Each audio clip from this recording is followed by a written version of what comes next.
Hey everyone, I'm showing you my little project here up in the attic. My job is to get a few electrical work done up here before the spray foam guys come. See that right there? Those little spots right there, that's little colonies of black mold. They're long dead. 2 days ago it was sprayed with a bunch of commercial chemicals. It has moldicide in it. It's formaldehyde based. It has borax to drive it deep into the wood. Couldn't go up here for 2 days, but the fumes are completely gone now. And now that chemical will exist in the building for over 100 years. It's not going to come back. When you spray foam, it won't be able to grow anyways, because spray foam is a natural vapor barrier. But I'm going to explain what's happening. This stupid pipe here is going. I don't know why this is here, but it's in my way. I'm cutting it. You see, it just goes down here, a dead end. It's just a BS pipe. It's gonna cut it right there and put a cap. I think the cap's actually in my pocket. But anyways, we gotta get a little bit of electrical work done up here. It'll be much easier to do the spray foaming tomorrow, so that's my project tonight. But first, right here next to me, you can't stand on sheetrock or you'll go right through it. I was gonna buy some 1x6 decking. It's really cheap if you get it non-pressure treated. They didn't have any in stock, so I just bought a whole bunch of 2x6 studs. So right here, from here to here, I'm gonna put a piece going across just to hold the weight. I'm gonna put a catwalk across it just to get out into the center of the attic, and I'm gonna put another catwalk going across the entire thing, and then whoever moves into this house can use it for tons of storage, because you can put boxes on top of the sheetrock and these little boards here. You just can't stand on it yourself, but light boxes, especially holiday decorations, they can just sit up here.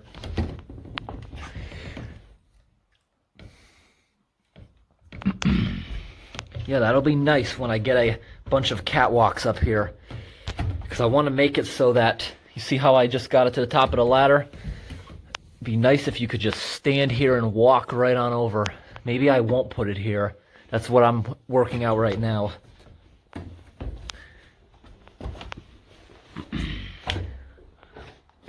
All right, got a bunch of trusses, but in the middle here, there's actually a decent amount of space. Probably 5 feet of clearance. I'm 6 feet, just got to duck my head a little bit. So this was fiberglass insulation all over the attic here. And whoever built this house didn't build it right. Let me explain why.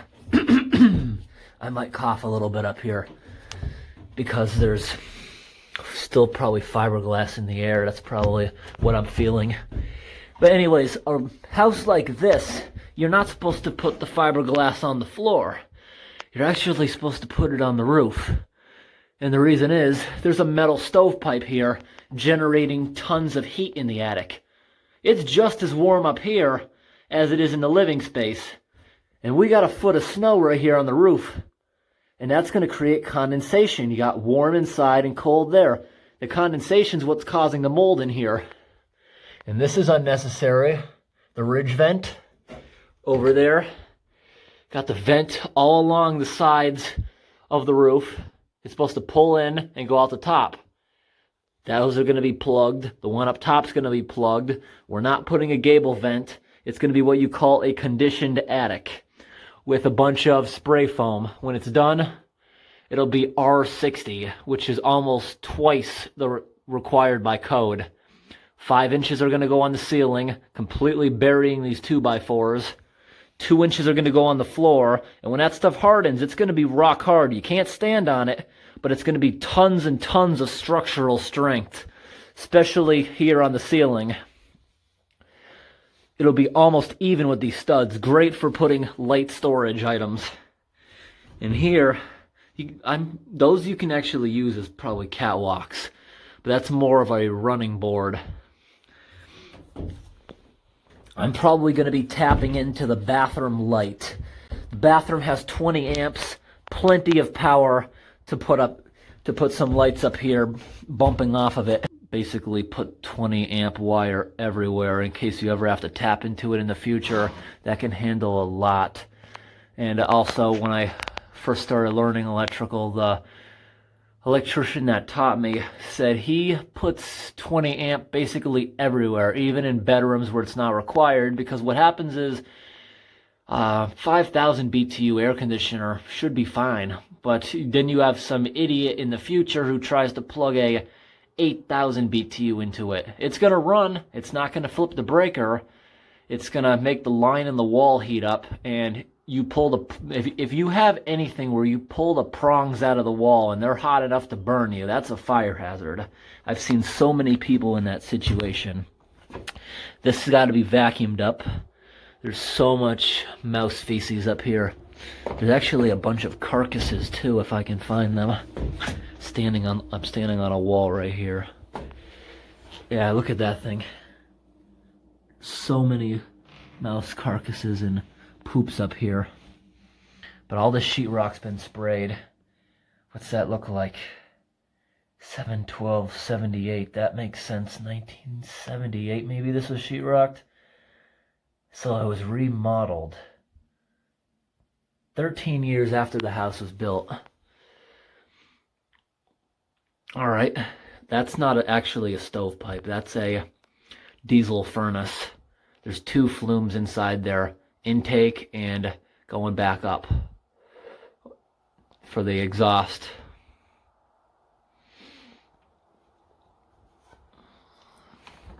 I guess these weren't running boards. I guess that is a catwalk just to get out here, because these are just thrown here. It's an attic, not a living space. That's fine to do.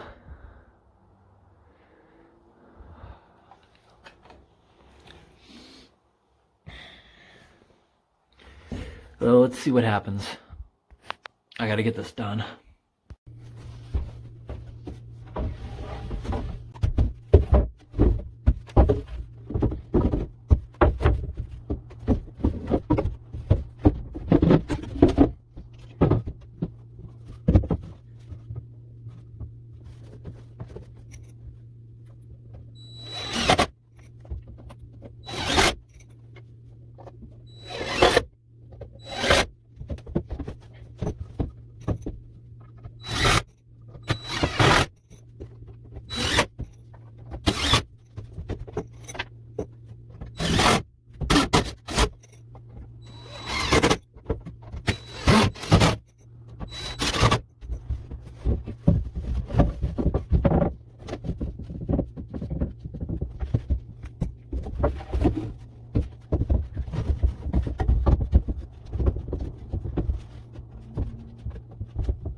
All right, now we got some good catwalks up here, so you don't have to worry about falling through the floor when you're working. Like, just putting these in, my legs are falling asleep because I'm crouched.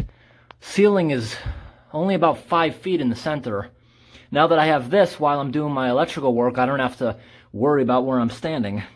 And if you're noticing, why did I put a gap so big in the middle? Well, you might be thinking for a big person can balance on it, but no, it's like that and I put it a certain distance so I can put a 1x3 in the middle if I ever want. But mainly, it's so the spray foam guys can spray underneath it and spray through it evenly. This is just here, whatever. Well, when they're done with the spray foam, I'll probably put that in here at the end. But now, it's very accessible. I'm probably going to put 2 or 3 keyless lights up here and 1 service plug. I was looking downstairs and we're definitely putting 20 amps up here. Definitely.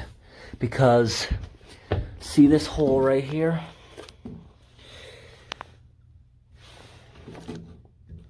No, we're going to drill another next to it. I'm not going to cram another one in there.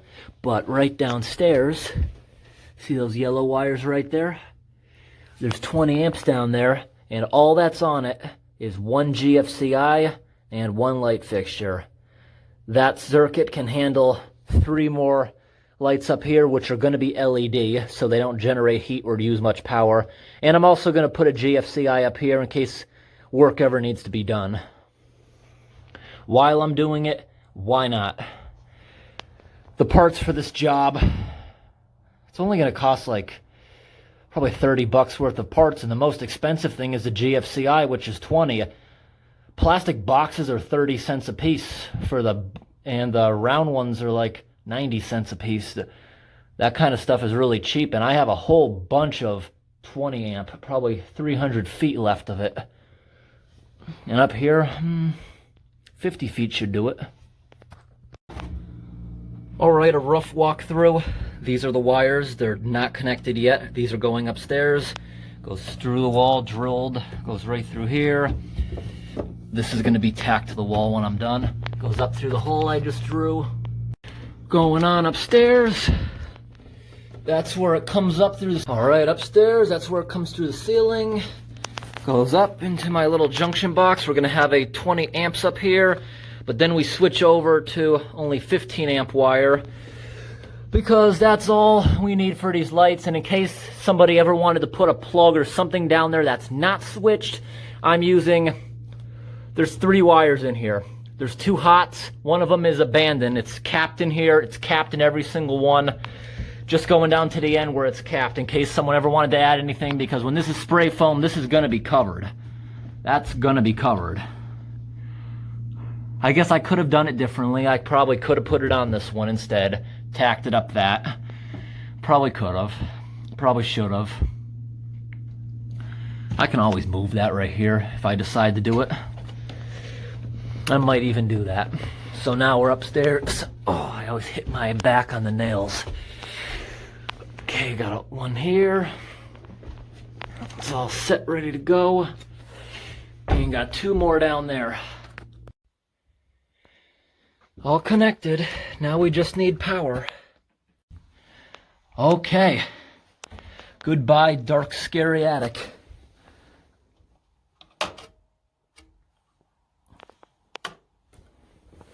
All right. Got some good lights up here now. Ton of lighting. Doesn't look scary anymore.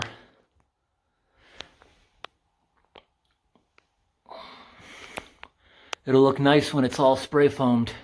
Conditioned attic.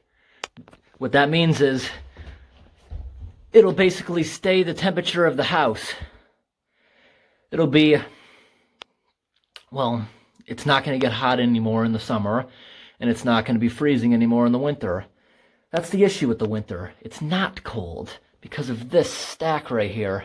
That stack makes this whole place like 60 degrees when the downstairs is 70 in the winter. And actually outside right now is like 11 degrees Fahrenheit. But it's 60 in here. I don't need a jacket or anything. This right here is freezing cold. It creates condensation for the mold to grow. Honestly, even if it was left as not a conditioned attic, that's not going to grow back with what it was sprayed with. But not too bad. Spray foam is actually pretty much, it's dirt cheap. It's the labor of putting it in that costs the money. This entire room here is only like maybe 800 bucks worth of spray foam. It's not a lot of money, but to put it in is like 5 grand. Okay, time for me to clean up. And while I'm cleaning up, I'm still gonna think about, I'm pretty sure I'm gonna have to relocate this, because it's fine to bury it in foam, but if it ever needs to be taken out, like to do something with it, it's better to have it here. You could always run another wire, but I only have to pull 5 tacks and just simply relocate it here. Any little bit of slack, I'll just curl back behind this. Looks pretty good. This is out because I don't want it being, I want them to spray foam behind it.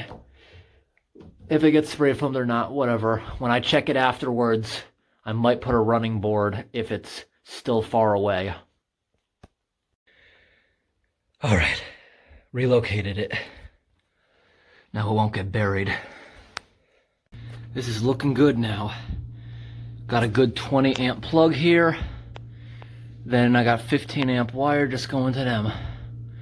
That's pretty nice now.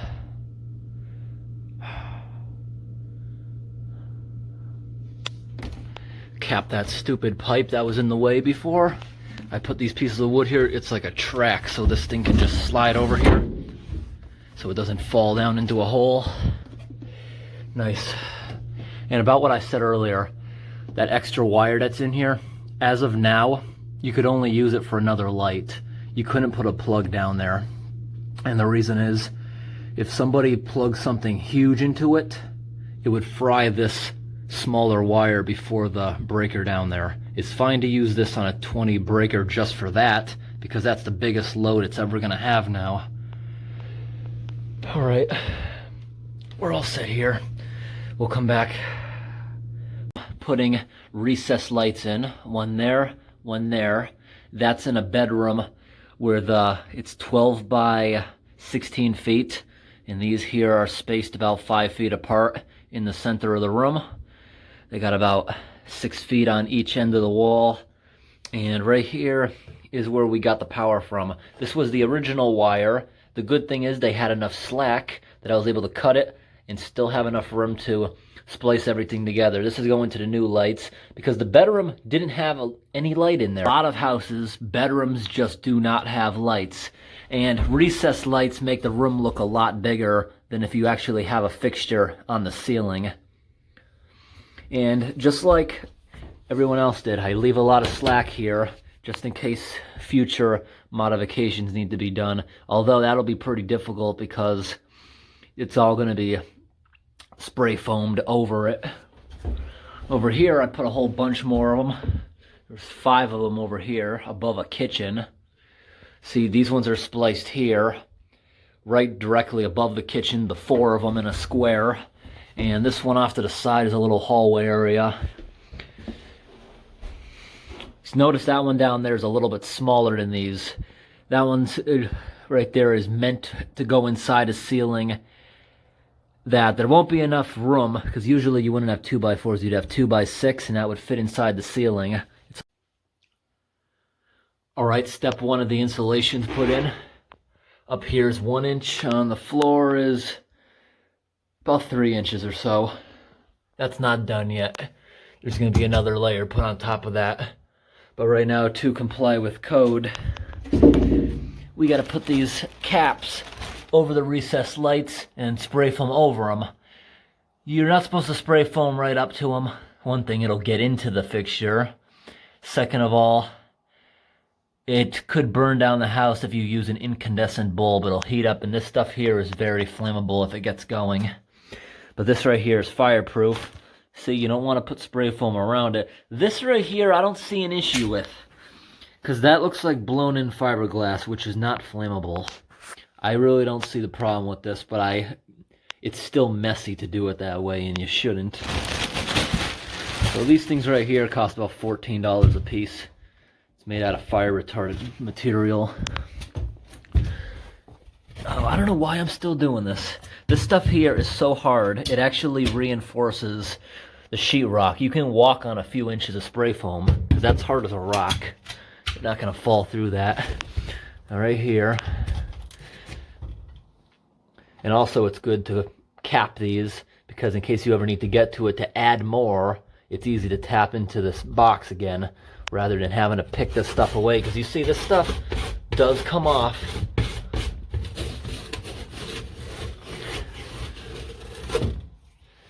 And you see it does come off wires, but it's a tedious job that nobody wants to do, so these things have to be capped off like this and spray foamed over. And we got a bunch of them right here just picked up.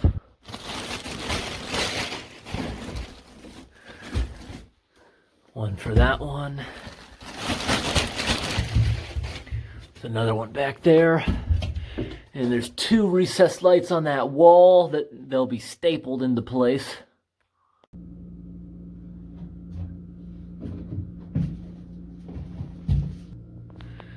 Alright, final day on this job. The insulation is done. The roof has approximately 3 or 4 inches, and the floor has another 3 or 4 inches of spray foam. This is supposed to achieve at least an R38 rating, which is higher than required up here. It's not very soundproof like I thought it would be, but it sure did help as far as heating in the winter time.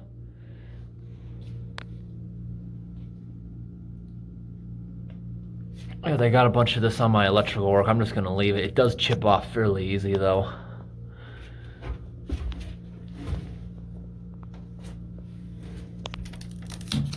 Yeah, if you had to get to it in the future, it would not be that big of a challenge as I originally thought. These are the recessed lights that were installed. They didn't cover up the top of them, so you could easily rip into that to make modifications if you ever had to. And the stuff here, you can get like a keyhole saw, cut into the floor, but this stuff is actually strong enough. There's no beam right here. I'm not gonna push my luck and jump on it, but closed foam is really strong. It reinforces it, so it's basically a floor. The guy ripped up a lot of the catwalks I put while I was doing the electrical, but I'll probably just remove them. Alright, looks pretty good. I marked these butt junction boxes here with orange spray paint, and I told them make sure those are visible in case anything needs to be modified in the future. Looks pretty good. And by code, that pipe here could not be fully insulated. You see how the ends are, just to keep the hot pipe away from the spray foam. Now it's this double flume. It's a pipe inside of a pipe. The furnace has been running for hours. I can barely even feel any heat on that. Barely. I know fiberglass is fire resistant, but still the code doesn't allow you to do that. And this actually is putting heat in the attic. And that would make all the snow on the roof melt, because before the floor had fiberglass but the top wasn't. Top was covered in black mold because you got snow on the roof, warm in here, creates condensation for it to grow. Now, nope, you're never gonna feel the cold there. Mold is dead, and it was covered up so it can't come back. This is called an encapsulated attic. Conditioned attic. It's not, no ventilation. The ridge vent is completely gone. Soffits are completely gone. No gable vent required.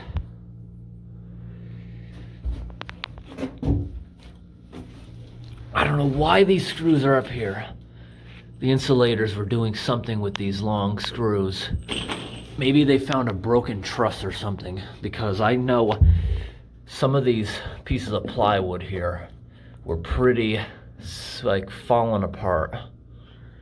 But now, everything is really strong. This stuff adds tons of structural strength to the building also. That's why you can really walk on it. But now that the work's done, these lights I put in, they'll probably never be used again until work has to someday be done up here again. Because I really can't see anybody ever using this for storage. It's not very practical. You see, Yeah, I can comfortably crouch around up here. There's a lot of storage room, but it's just getting it up out of here through this new door there.